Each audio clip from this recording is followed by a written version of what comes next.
Salut, c'est Jodev de Speedycom. Bienvenue dans cette vidéo où je vais vous expliquer comment créer une barre d'information de fidélité avec code promo selon le nombre de visites.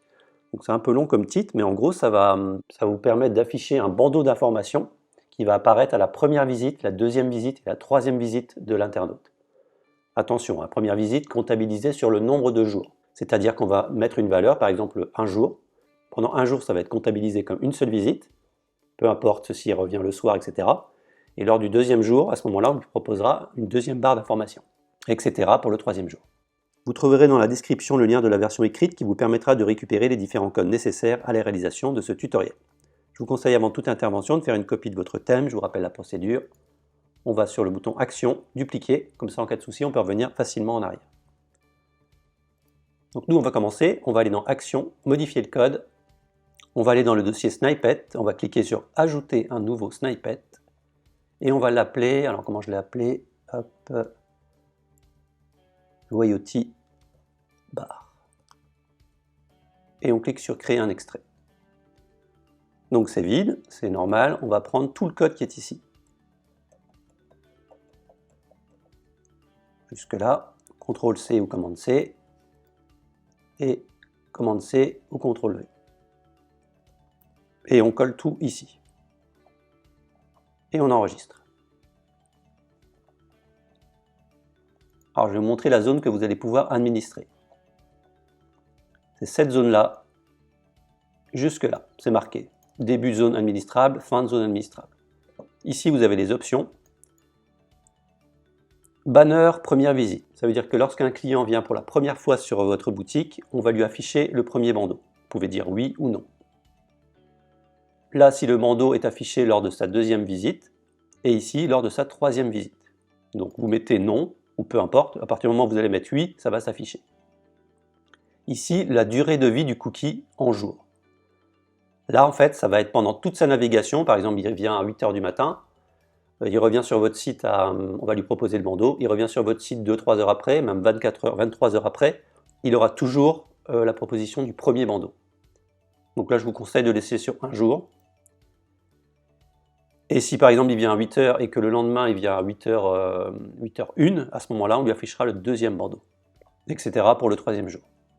Et la durée de vie de fermeture du bandeau en heures, ça je vous l'expliquerai après. Et ici, vous avez à l'intérieur ici des doubles guillemets le texte que vous allez mettre. Ici, j'ai mis pour vous souhaiter la bienvenue, nous vous proposons le code promo, code, et là vous mettez votre code promo, d'une valeur de, etc. Pareil pour le deuxième bandeau, et pareil pour le troisième bandeau. Donc bien sûr, ici, si vous mettez non, ça peut être intéressant, il va arriver, il n'y aura rien. La deuxième fois qu'il va revenir sur votre shop, vous pouvez lui proposer un code promo. Donc ici, vous mettez non, oui, et la troisième fois, à vous de voir. Alors maintenant qu'on a créé notre snippet, il va falloir l'appeler. Donc on va se rendre dans le dossier Layout, theme.liquide, et ici, on va prendre le code qui est là. Et on va l'inclure, peu importe, on va l'inclure, qu'est-ce que j'ai mis moi? À la fermeture de la balise body, juste là. Vous mettez tout en bas et vous allez mettre, alors moi j'en avais déjà un, je vais l'enlever.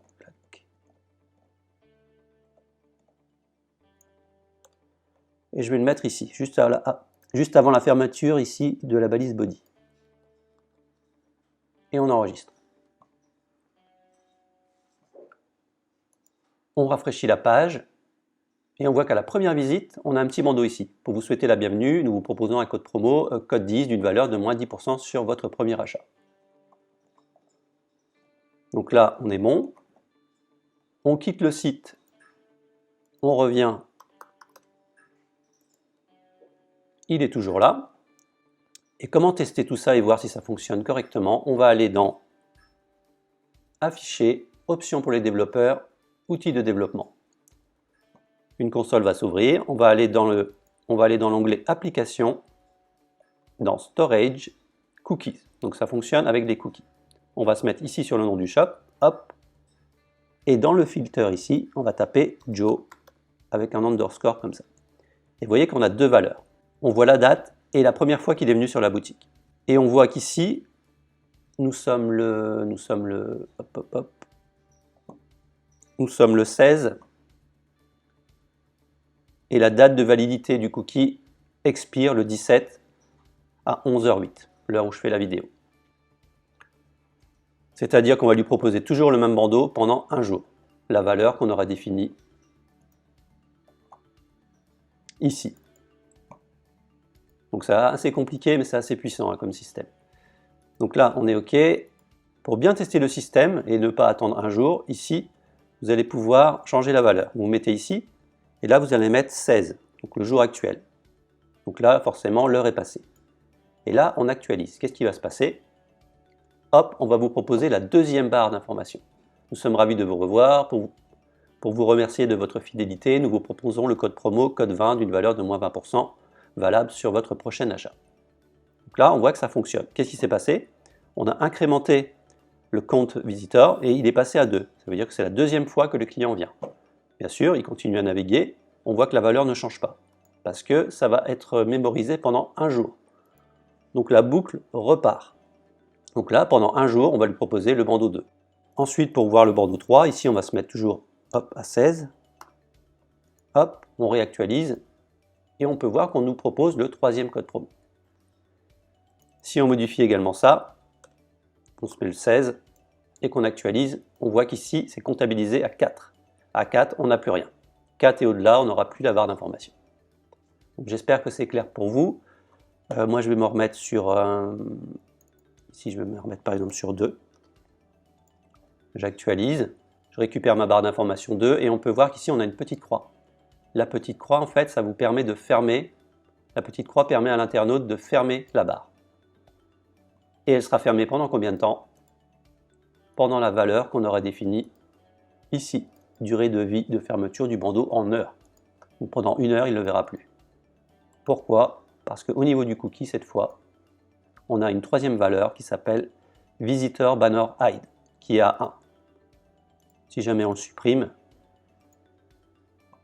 et qu'on réactualise, hop, on voit que le bandeau est revenu. Alors, comment changer les valeurs? Surtout, vous faites très attention à ne pas casser les doubles guillemets. Donc là, vous pouvez changer le texte ici. Toto. Et ici, mettre un tata à la fin. Hop. J'actualise. Alors là, je suis sur le bandeau 1. Donc je vais me mettre sur le bandeau 1. Hop. Et j'actualise. Voilà, Toto et tata. Et le code promo sera dans les spans. Surtout, n'enlevez pas les spans ici également. Vous allez mettre la valeur de votre code promo, enfin le nom de votre code promo ici, ici et ici. Moi, je reviens en arrière, hop.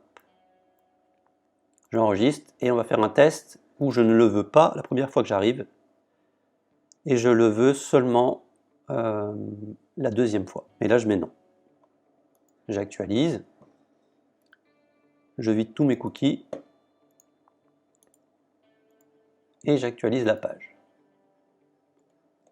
Donc là, on n'a rien, parce que c'est la première fois qu'il vient. Donc, je remets mes cookies. Admettons, au bout d'un jour, hop, au bout d'un jour, il revient.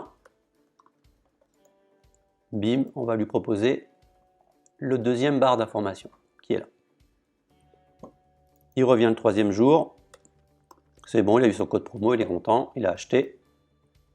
On réactualise et on voit qu'on est au niveau du bandeau 3, mais on l'a défini comme non visible.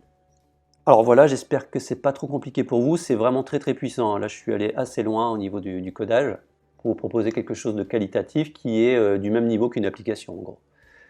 Au niveau des couleurs, vous pouvez les administrer ici, le background, donc là je ne vais pas vous expliquer un petit peu avec, vous avez l'habitude au niveau des codes hexadécimaux.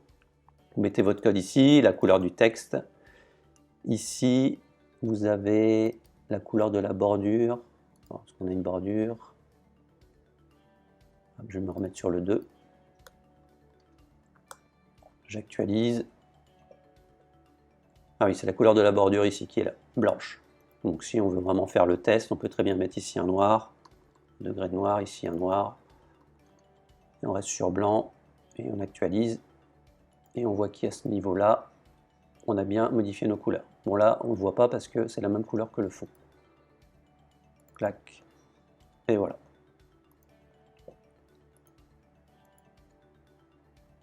comme ceci.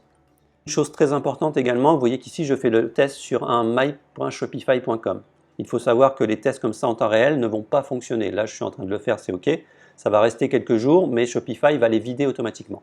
Il faut impérativement que vous fassiez ce test et que vous activiez le système sur un nom de domaine vraiment normal, pas sur un myshopify.com. Voilà, j'espère que ce tuto vous a plu et n'oubliez pas de mettre un petit pouce bleu et de vous abonner à la chaîne. À bientôt.